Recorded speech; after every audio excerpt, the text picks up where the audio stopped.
الفاتحة إلى روح سيدنا وحبيبنا وشفيعنا رسول الله محمد بن عبد الله صلى الله عليه وسلم ثم إلى روح صاحب المؤلف الإمام الحافظ النووي الدمشقي. الفاتحة.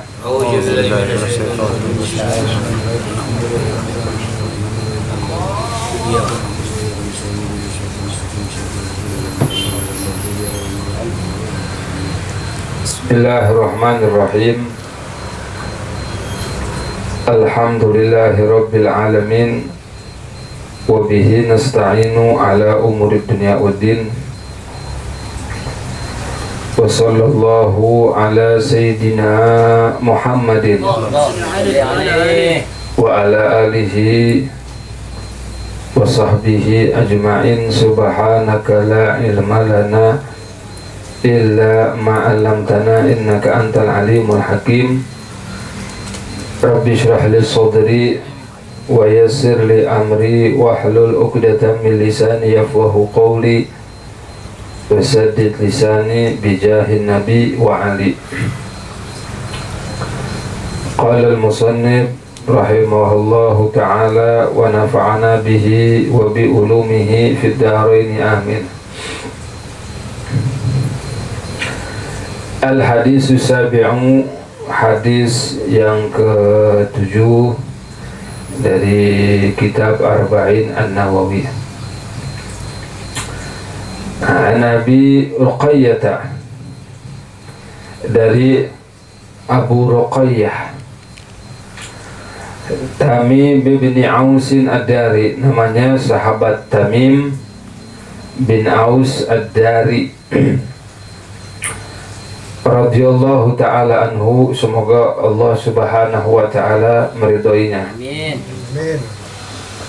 Jadi yang meriwayatkan hadis ini sahabat Tamim bin Aus Ad-Dari, sahabat yang terkenal, dan juga terkenal juga sahabat Tamim bin Aus ini yang meriwayatkan hadis tentang apa? Dajjal. Yang beliau pernah ketemu Dajjal kan. Itu riwayatnya dari sahabat Tamim bin Aus Ad-Dari. Tapi kita bukan membahas tentang Dajjal. Di sini menjelaskan tentang anna Nabi sallallahu alaihi wasallam qala, bahwasanya Rasulullah sallallahu alaihi wasallam bersabda. Kata sahabat Tamim, Rasulullah sallallahu alaihi wasallam bersabda yang bunyinya ad-dinu an-nasihatu. Kata Nabi, agama ialah nasihat menasihati. Cuman arti nasihat di sini sangat luas artinya, bukan sekedar menasihati orang, bukan sekedar kita menasihati orang dan mengingin kebaikan kepada dirinya. Tapi arti nasihat di sini luas, melebihi arti nasihat yang kita biasa pahamin sehari-hari. Kata Nabi, ad-dinu an-nasihah. Karena nasihat sendiri itu kalau dari bahasa Arabnya artinya nasihat itu ialah membersihkan atau mensucikan atau memfilter atau menyaring, artinya nasoha. Agama ialah nasihat menasihati. Kulna, kata sahabat, kami berkata, ini orang-orang yang mendengar, yang dekat kepada Nabi Muhammad, liman hiya ya Rasulullah, di mana tempat-tempat untuk saling nasihat menasihati? Qala lillah, yang pertama ialah nasihat kepada Allah. Cuman bukan kita nasihatin Allah, bukan. Arti nasihat lillah, nasihat kepada Allah ialah kita mensucikan Allah, kita membersihkan Allah dari hal-hal yang tidak layak bagi Allah. Itu artinya nasihat lillah. Jadi kita mempersembahkan yang terbaik untuk Allah, itu artinya nasihat lillah, beriman kepada Allah, terus tidak mempersekutukannya. Kan kalau kita tidak mempersekutukan Allah, berarti kita sudah mensucikan Allah. Tapi kalau orang mempersekutukan Allah, berarti dia sudah apa? Mengotori Allah. Karena Allah itu tunggal, Allah itu Maha Esa, tidak ada sekutu baginya. Ya, kita mensucikan Allah Subhanahu wa ta'ala, menjalankan taat, menjauhkan larangannya, kemudian mencintai orang yang taat kepada Allah dan memusuhi orang yang bermaksiat kepada Allah. Itu arti nasihat kepada Allah. Jadi arti nasihat kepada Allah itu apa? Kita mensucikan Allah Subhanahu wa ta'ala dari hal-hal yang tidak layak. Mengatakan Allah punya anak, enggak mungkin. Jauhkan tuh. Kita kan mensucikan Allah. Mengatakan Allah itu mempunyai sekutu, mengatakan Allah itu tidak mampu, mengatakan Allah itu ya hal-hal yang tidak layak bagi Allah, mengatakan Allah itu duduk di atas langit. Maksudnya Allah di atas. Yang di atas mah burung perkutut. Allah di mana? Allah di atas. Ya kalau dia di atas niatnya untuk mensucikan Allah tanpa menentukan arah masih bisa. Tanpa menentukan arah, tapi untuk memuliakan. Karena nggak mungkin juga kan, Allah di mana? Allah di bawah. Nah itu kan tambah parah lagi. Tapi kalau dia mengatakan Allah di atas dengan mengarah, arti Allah itu ada arahnya, butuh dengan ruang, butuh dengan tempat. Nah ini yang dilarang oleh agama. Ini yang dilarang oleh akidah ahli sunnah wal jamaah. Karena Allah itu tidak bertempat. Jadi Allah itu tidak butuh dengan yang namanya ruang. Gitu. Jadi kalau Allah di atas, ya Allah tidak bersemayam dan juga tidak butuh yang namanya duduk. Karena orang-orang kan ngatain Allah duduk di singgasana. Biasanya kalau orang yang duduk itu orang yang bagus apa orang yang lemes? Hah? Orang kalau udah jongkok duduk apa diri? Hah? Duduk kan? Ya berarti Allah, kalau dia mengatakan Allah duduk singgasana, berarti menunjukkan apa? Ada unsur menghinakan Allah. Makanya nggak boleh kita mengatakan Allah itu duduk di singgasana seperti apa? Seperti seseorang duduk di bangku pelaminan. Nah, nggak bisa. Terus Allah ngapain? Ya udah, kita nggak bisa. Kita cukup beriman kepada Allah dan kita tidak meyakini Allah itu sama dengan makhluknya. Gitu. Itu arti nasihat lillah. Kita mensucikan Allah Subhanahu wa ta'ala, jauhkan dari pemahaman-pemahaman yang liar, pemahaman-pemahaman yang keruh, yang gak bagus bagi kita. Kita meyakini Allah maha mampu, Allah maha kuat, Allah yang memberi manfaat, dan juga Allah yang memberi bahaya. Gak ada yang bisa kita sandarkan kecuali Allah. Karena manusia ini mempunyai batasan-batasan. Manusia ini mempunyai kelemahan-kelemahan. Manusia itu ada batasan-batasannya. Nggak ada satu batasan yang nggak bisa dilewati oleh manusia. Itu manusia tuh. Makanya kita ini harus bersandar yang paling pertama kepada siapa? Allah Subhanahu wa ta'ala. Bersandar sama Allah. Allah maha kuat, al-Qawi. Allah itu maha kuat. Kalau kita bersandar dengan yang maha kuat, maka kita bakalan disuplai energi, disuplai kekuatan. Kalau manusia itu lemah. Manusia ada batasan-batasannya. Ya kayak sekarang nih saudara kita di Palestina, sendirian berjuang. Di samping orang Islam bukan tetangganya, Islam. Di samping Islam bukan Islam. Islam, tapi ada nggak yang bantu? Nggak ada. Ya kalau kita kembalikan ke masalah kekuatan, ya itulah manusia begitu. Manusia itu mempunyai apa? Kelemahan, batasan-batasan yang nggak bisa dia tembus dengan alasan apapun. Entah itu alasan politik, entah itu alasan emang nggak mau nolong, entah itu alasan mungkin karena takut. Tapi manusia itu secara umumnya dia mempunyai apa? Batasan-batasan yang nggak bisa dia tembus. Makanya jangan sampai kita itu bersandar kepada manusia, tapi bersandar kepada siapa? Bersandar kepada Allah. Nah kalau kita udah tahu begini, ya manusia punya batasan-batasan. Manusia lemah.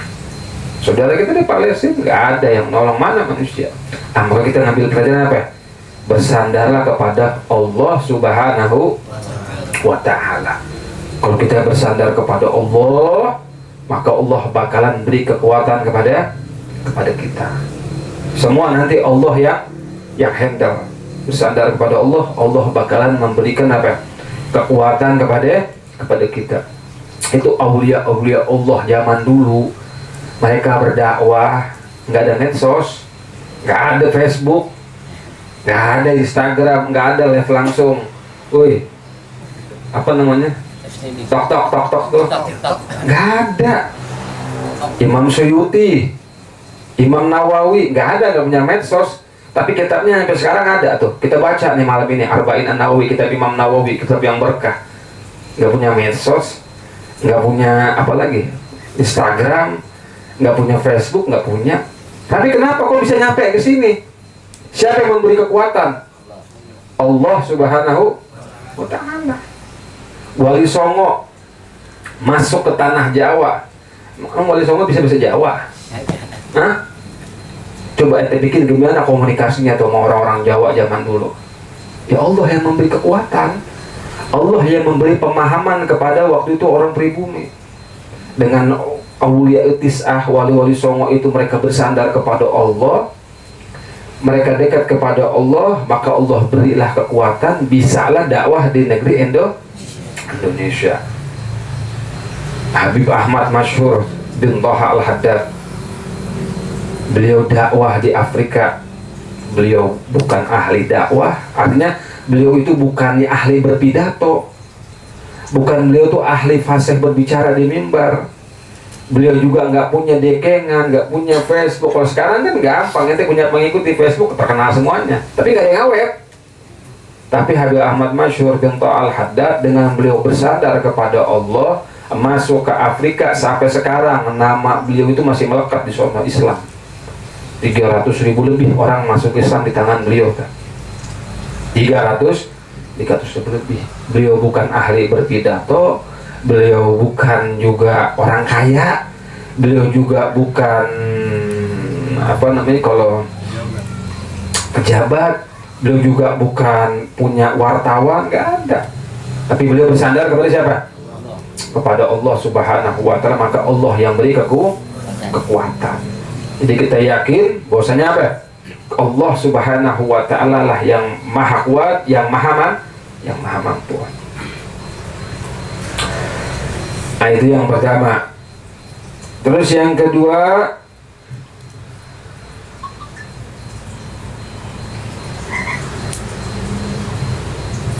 wali kitabihi, tempat nasihat yang kedua ialah tempat nasihat yang kedua ialah kepada kitabnya Allah. Apa? Al-Quran. Artinya nasihat kepada Allah, kita memuliakan Al-Quran, mensucikan Al-Quran, beriman kepada Al-Quran, kita mengamalkan isi Al-Quran. Udah yang datang dari Al-Quran kita terima, udah nggak usah pakai dia apa lagi, nggak usah pakai dirubah, nggak usah pakai logika yang aneh itu. Karena kan orang sekarang ini pada bangga, banyak yang sok pinter, sok mau ngelawan hukum-hukum Al-Quran. Nah, nggak usah, udah muliakan Al-Quran, amalkan isi Al-Quran, kita muliakan. Makanya Antum nih kalau misalnya di kampung-kampung masih ada tuh. Kalau kita yasin, baca tahlil, itu kadang-kadang masih ada orang-orang yang ngerti tuh. Kadang-kadang yasin suka ditaruh di mana itu? Bawah. Nah, di ubin, kasih tahu tuh. Nah itu artinya nasihat lil Quran. Kita bilangin, kita angkat itu Al-Quran ya. Karena orang-orang tua kan kadang-kadang belum ngerti. Yasin taruh di mana ya? Nah, di bawah. Kadang-kadang kaki blonjor, depannya ada apa ya? Ada Quran, ada Yasin. Nah itu kita harus hormatin Al-Quran. Kita taruh mana? Kita taruh di tempat yang layak, yang atas. Tuh, memuliakan Al-Quran, adab Al-Quran. Terus kalau ada hataman Al-Quran, biasain nih. Kalau ente lagi bikin hataman Al-Quran, ada orang meninggal, biasanya ada hataman Quran tuh 3 hari atau 7 hari. Biasakan tuh jangan pada ribut. Lagi hataman tuh, kan biasanya baca apa kalau di sini, Bang? Wadduha ya, biasanya udah dari wadduha sampai akhir itu kan hataman tuh, hataman Quran. Jangan ada yang ngobrol. Biasakan tuh kalau ada orang datang tamu, nggak usah pada diri, nggak usah pada salaman. Kenapa? Karena kita memuliakan Al-Quran. Nanti kalau kamu diri, majlis itu rusak, akhirnya ada pencemaran kepada Al-Quran. Udah khusyuk. Ya udah baca Al-Quran khusyuk dia semuanya. Hataman. Jangan ada yang ngobrol, apalagi ada yang rokok, tambah lagi. Jangan. Baca dari wadduha sampai apa? Sampai Anas, nanti dilanjutin biasa itu. Sampai sudah Al-Baqarah ya. Intinya pokoknya harus menghormati Al-Quran, adab dengan Al-Quran. Terus lagi adabnya Al-Quran juga, ya kalau kita terima Al-Quran, ada orang ngasih kita Al-Quran, misalnya kita suruh baca, ngasihnya kan diri. Nah kita adabnya, terima jangan duduk, diri juga. Di antum ada orang datang bawa apa ya? Misalnya kita ngasih Quran sejus-sejus biasanya kan, kita kan posisi duduk. Itu adabnya yang diajarkan oleh ulama. Ketika kita mengambil Al-Quran tersebut, kita harus diri, kita ambil baru kita duduk. Jangan kitanya duduk, dia di. Nah itu kurang adab namanya. Kurang adab sama Al-Quran. Itu adab sama kayak gitu. Makanya orang yang menghormati Al-Quran, jangankan orang menghormati Al-Quran, orang yang menghormati lafzul jalalah. Tahu lafzul jalalah? Lafaz Allah. Ini besar, jangan Al-Quran deh. Kalau Al-Quran kebesaran. Lafzul jalalah itu lafaz Allah subhanahu wa ta'ala.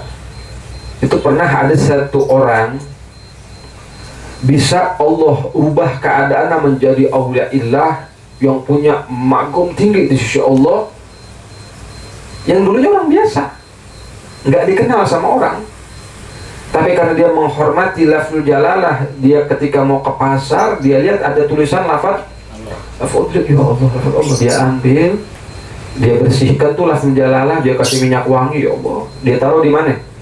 Di tempat di atas tuh, ya kira-kira nggak orang injak-injak. Setelah dia taruh, dia pulang, malam dia bermimpi ketemu Allah subhanahu wa ta'ala. Dia mendengar suara. Apa suara tersebut?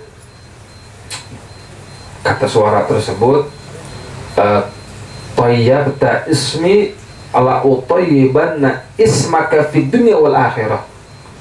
Engkau telah mensucikan, menghormati saya punya nama, maka aku akan benar-benar mengharumkan namamu di dunia dan di akhirat.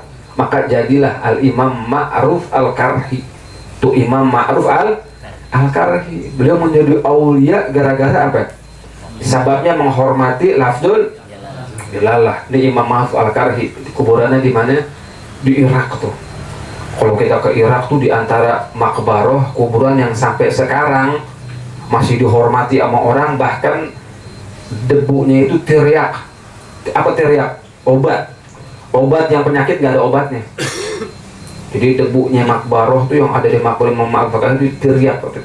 Nah itu Imam Al-Ghazali sebab menjadi aulia Allah karena apa? Menghormati lafzul jalalah. Ada kertas tulisan lafaz Allah, beliau hormati, akhirnya Allah angkatlah kedudukannya Imam Ma'ruf Al-Karhi. Apalagi kalau menghormati Al-Quran, menghormati Yasin.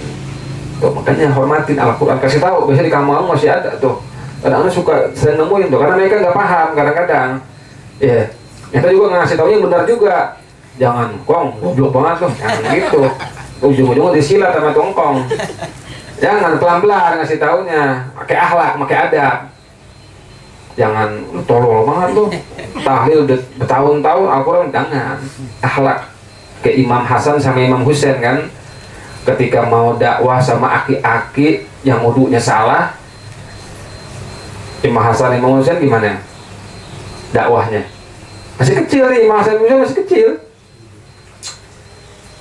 Bila deketin tuh aki-aki bilang, kalau bahasa ditanya, kong minta tolong ya, coba nih lihat nilai mana wudu yang lebih bagus, wudu saya Imam Hasan atau wudu saya Imam Husain. Akhirnya Imam Hasan dulu duduk, wudu sempurna.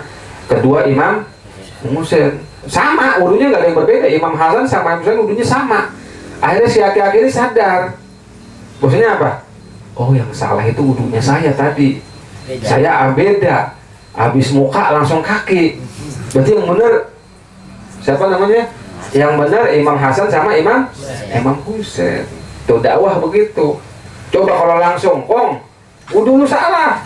Jangan gitu ya. Bagi aki-aki perasaan kan. Nah, di situ kita tetapin dakwah, di situ akhlak kita pakai. Baper kalau orang tua itu begitu. Makanya biasa begitu ya. Biasanya masih ada tuh Al-Quran. Atau juga di buku-buku ratib.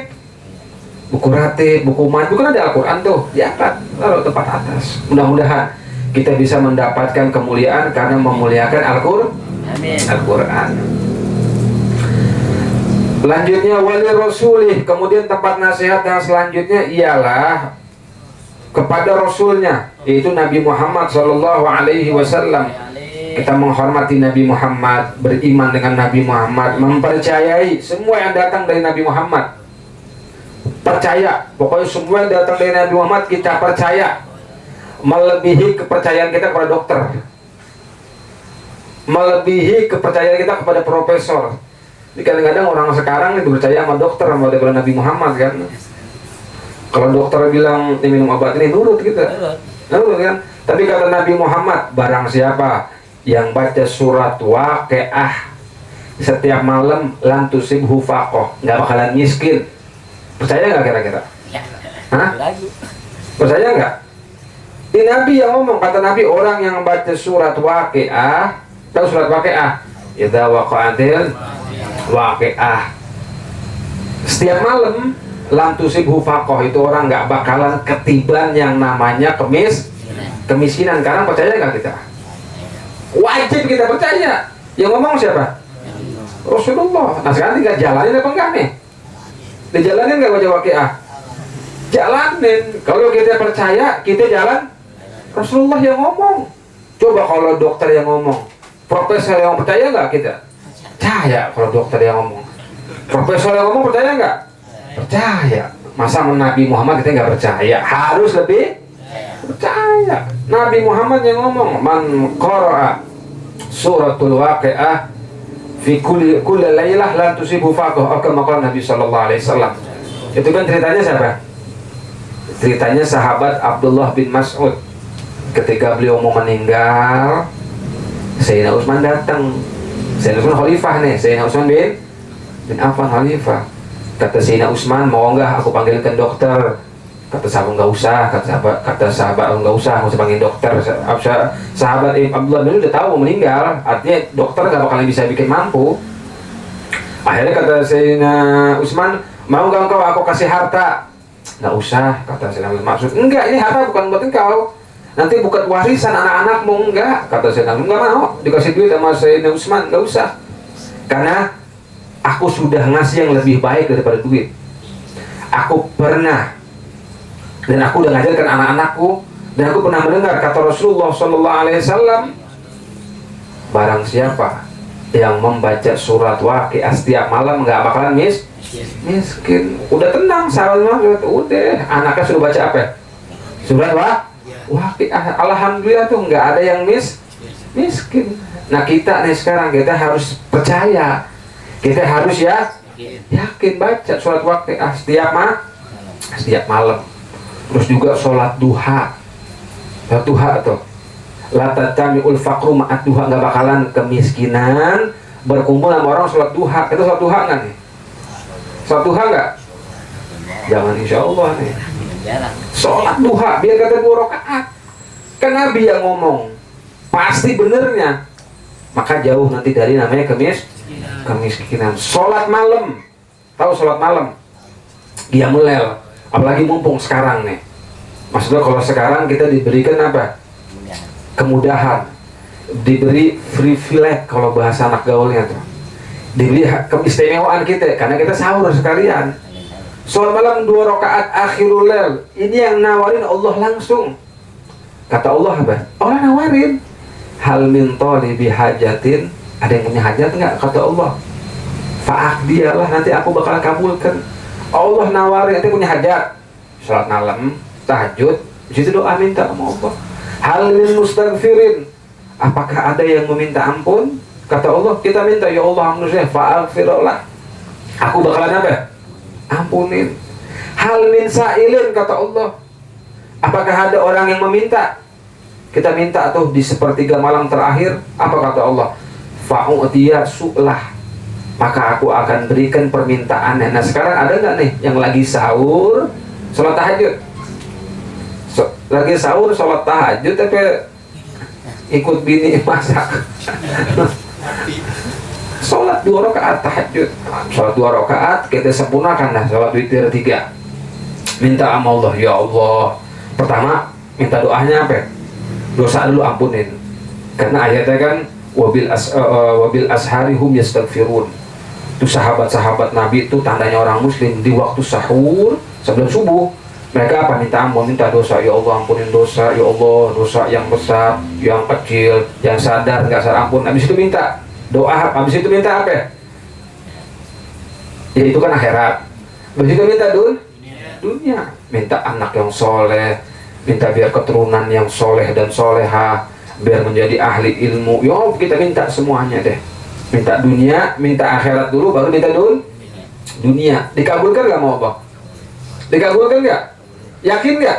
Yakin. Orang hadis kursi Allah yang nawarin. Masa kita nggak yakin? Oh dokter ngomong aja percaya banget. Ada ini hari ini kita percaya. Ini hadis dari Nabi Muhammad SAW, harus kita lebih yakinin.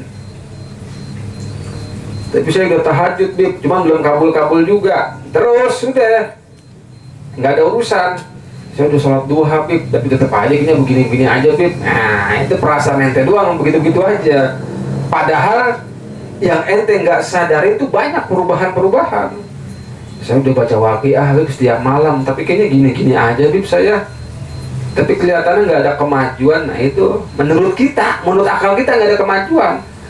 Kadang-kadang orang yang ngelihat kita yang tahu, padahal kita itu ada apa?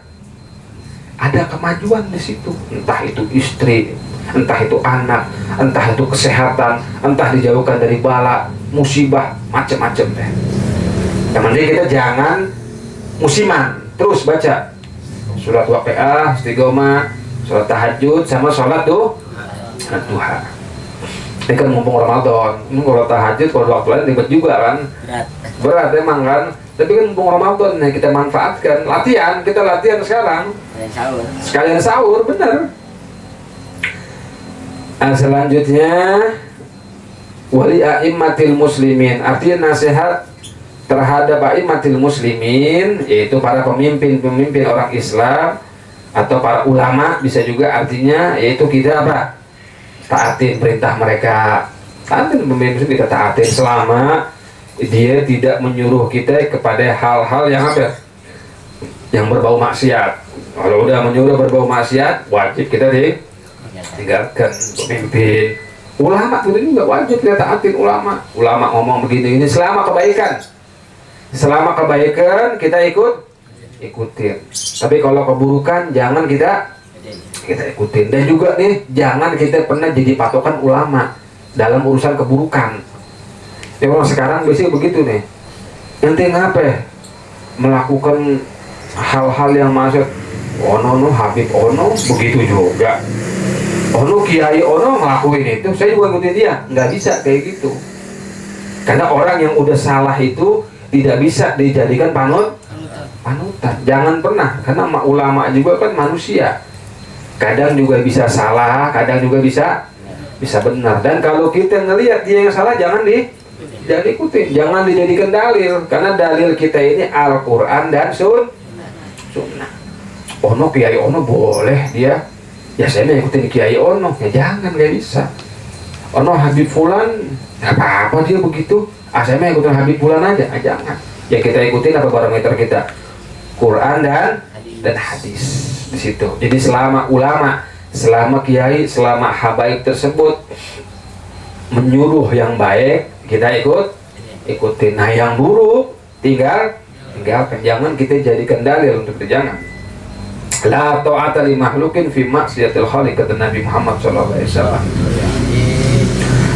Wali a'immatil muslimin wa amatihim. Amatihim ini al-muslimin, yaitu orang muslim yang bukan pemimpin dan juga bukan seorang ulama. Bagaimana cara nasihatnya? Yaitu kita bimbing dia ke jalan yang benar. Kita beri petunjuk di jalan yang benar. Karena kita kan nggak tahu hidayah itu dari siapa? Dari Allah. Tugas kita cuma apa? Tugas kita cuma tabligh, cuma nyampaikan. Sekarang ini zaman apa? WhatsApp. Ente sebar, taklim ntar malam. Ada baik yang taklim. Dapat pahala nggak ente? Dapat. Ente sebar. Nih ada maulid, nih ada majlis, ada pengajian, ada ini. Siapa yang nyebar itu? Ente kan? Ente kan cuma nyampein doang. Padahal ini gue nggak taklim gitu. Yang penting nyampein kebaikan. Kita sampaikan kebaikan. Atau ente mungkin dapat broadcast Al-Quran, faedah ilmu, yang penting benar sumbernya, ya kan? Jangan yang ngaco-ngaco, jangan broadcast tentang kiamat ente sebar. Ini udah aneh nih. Hati-hati, Imam Masjid Nabawi udah mendengar apa? Imam Masjid Nabawi udah mendengar apa? Bahwasannya kalau besok ente enggak mukul beduk, jangan sebar. Yang kayak gitu yang aneh-aneh jangan. Tapi yang kira-kira manfaat, yang kira-kira ada sumbernya, boleh kita broadcast, kasih teman-teman kita. Mungkin aja dengan sebab itu pesan berantai, orang sadar, hidayah gara-gara siapa? Gara-gara kita. Dapat nggak pahalanya? Dapat. Allah Subhanahu wa Ta'ala tuh nggak pernah menzolimi hambanya sedikit pun. Yang kebaikan Allah catat kebaikan, yang keburukan Allah catat sekecil apapun, sebesar apapun. Faman ya'mal misqala dzarratin, siapa yang beramal sekecil apa? Biji sawi. Ini paling kecil. Jadi ada orang beramal tuh apa ya, paling, ini ibarat yang paling kecil, contoh paling kecil. Kebaikan nanti dia bakalan apa? Melihat. Begitu juga kebalikannya.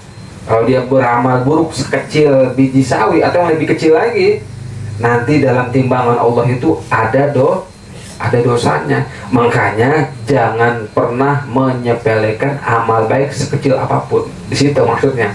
Jadi jangan pernah kita menyepelekan amal baik sekecil apapun.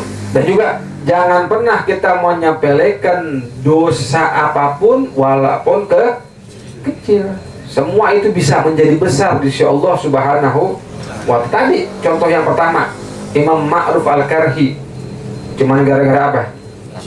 Angkat lam jalalah, Allah angkat makomnya.